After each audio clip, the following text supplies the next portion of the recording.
नमस्कार।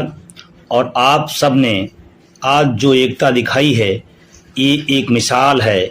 मैं उत्तर प्रदेश के समस्त शिक्षकों को उस बात के लिए बधाई देता हूं।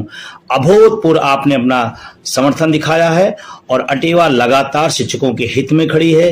अटेवा लगातार आपके मुद्दे के लिए लड़ाई लड़ रहा है।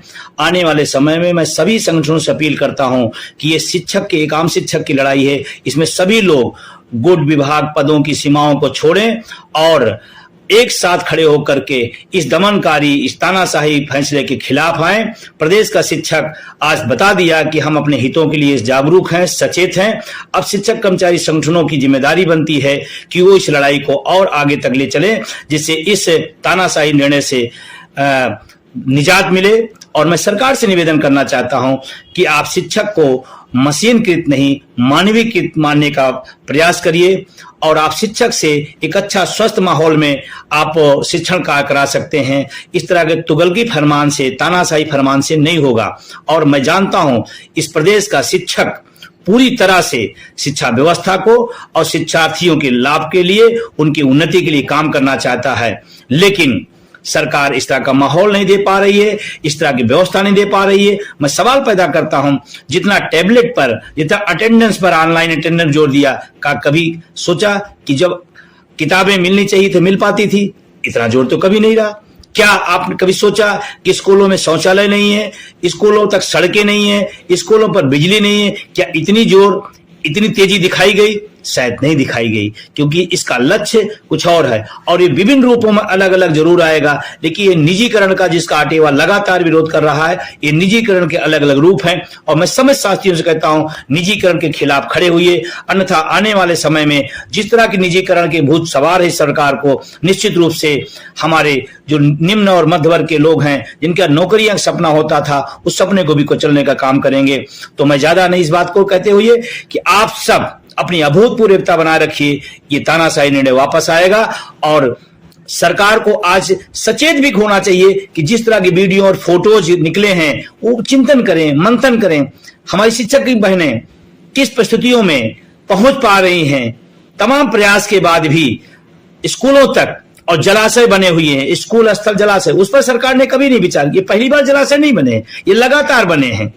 लगातार हर वर्ष इस तरह घटनाएं आती रहती हैं। तो मैं सरकार से आज दोस्त नमस्ते, प्रणाम। फिर से एक नई वीडियो में स्वागत है। मैं हूं प्रदोम कुमार। आज बात करते हैं यूपीएससी कैसे ओल्ड पेंशन स्कीम और नेशनल पेंशन सिस्टम से अलग है, क्या कर रहे हैं एक्सपोर्ट पर और कर्मचारी यूनियन। अगर वीडियो अच्छा लगे तो प्लीज चैनल को सब्सक्राइब जरूर कीजिए और लास्ट तक जरूर देखिएगा। वीडियो अंत तक देखिए। नेशनल पेंशन सिस्टम यानी एनपीएस में सुधारों की लंबे समय से चल रही मांग के बीच शनिवार देर शाम केंद्र सरकार ने यूनिफाइड पेंशन स्कीम यानी यूपीएससी योजना की मंजूरी दे दी है। देखिए, इलेक्ट्रॉनिक और सूचना प्रौद्योगिकी मंत्री अश्विनी वैष्णव ने इसकी जानकारी देते हुए कहा कि ये योजना अगले साल 1 अप्रैल से लागू होगी और इसका फायदा केंद्र सरकार के 23 लाख कर्मचारियों को मिलेगा।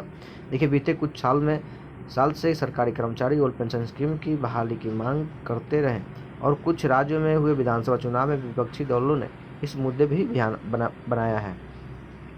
देखिए, विपक्ष शासित कुछ राज्य में ओल्ड पेंशन स्कीम को बहाल भी किया गया, जिनमें राजस्थान, हिमाचल प्रदेश और छत्तीसगढ़ और पंजाब शामिल है। देखिए, इस साल के अंत तक 4 राज्य महाराष्ट्र, झारखंड, हरियाणा और जम्मू कश्मीर में विधानसभा चुनाव होने वाले हैं। हरियाणा और जम्मू कश्मीर में चुनाव की तारीखें भी घोषित हो चुकी है। देखिए, आइए समझते हैं कि एनपीएस और ओपीएस से यूपीएससी किन मायनों में अलग है और एक्सपोर्ट और ट्रेड यूनियनों नेताओं को इस पर क्या कहना है। देखिए, यूनिफाइड पेंशन स्कीम क्या है। कम से कम 50% पेंशन की गारंटी होगी। 10 साल से अधिक सेवा पर 10,000 रुपये की निश्चित पेंशन। रिटायर्ड कर्मचारियों की मौत पर परिजन को 60% दिया जाएगा।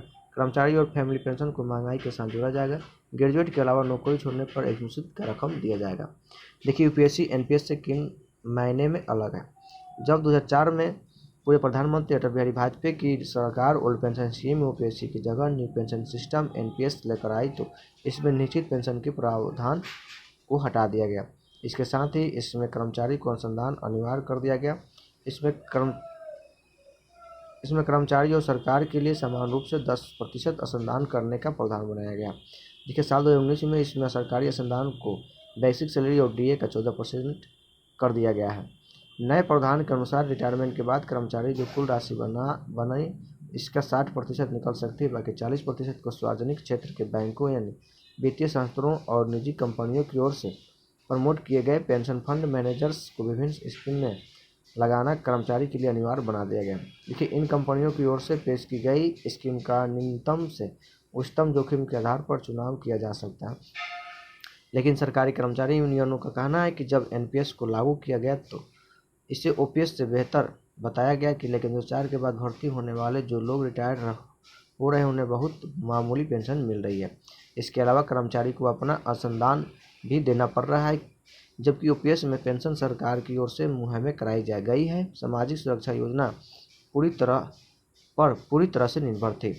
तो कर्मचारी का कहना है कि जो नया यूपीएससी लाया गया है उसमें कर्मचारी को अपने अंशदान को निकालने को लेकर स्पष्ट जानकारी नहीं दी गई है।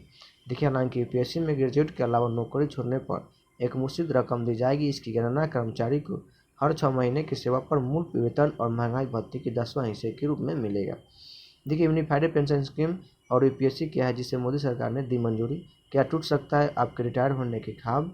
एनपीएस के बारे में जाने, रिटायरमेंट से पहले और बाद में कर्मचारी कैसे और कितने पैसे निकाल सकते हैं। देखिए, सूचना मंत्री के बयान से कर्मचारी यूनियनों का नेता असहमत। देखिए, शनिवार को यूनिफाइड पेंशन स्कीम की जानकारी देते हुए इलेक्ट्रॉनिक और सूचना प्रौद्योगिकी मंत्री अश्विनी वैष्णव ने बताया, प्रधानमंत्री मोदी ने पेंशन से जुड़े मामलों पर डॉक्टर सोमनाथ के नेतृत्व में एक कमेटी बनाई।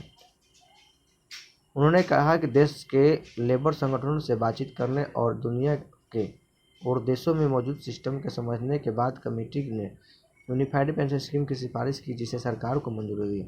लेकिन कई यूनियन नेताओं ने इस दावे को झूठ बताया है। उनका कहना है कि सरकार ने यूपीएससी को लेकर उनके साथ कोई बातचीत नहीं करेगी।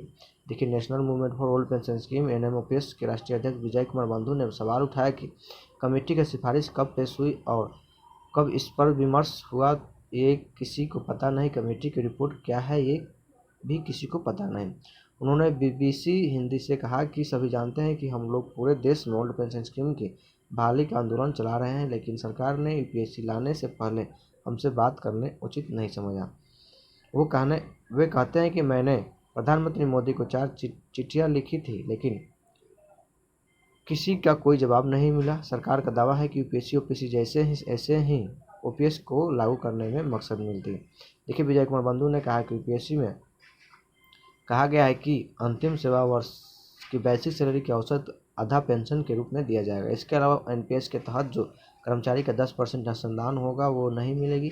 इसका मतलब कर्मचारी को नेता न तो ओपीएस मिल पाया न ही एनपीएस में रहा, वो तो अधर में लटक गया। हालांकि सरकार ने स्पष्ट किया कि कर्मचारी एनपीएससी और यूपीएससी में विकल्प चुन सकते हैं। 25 साल की सीमा तय कर दी गई है।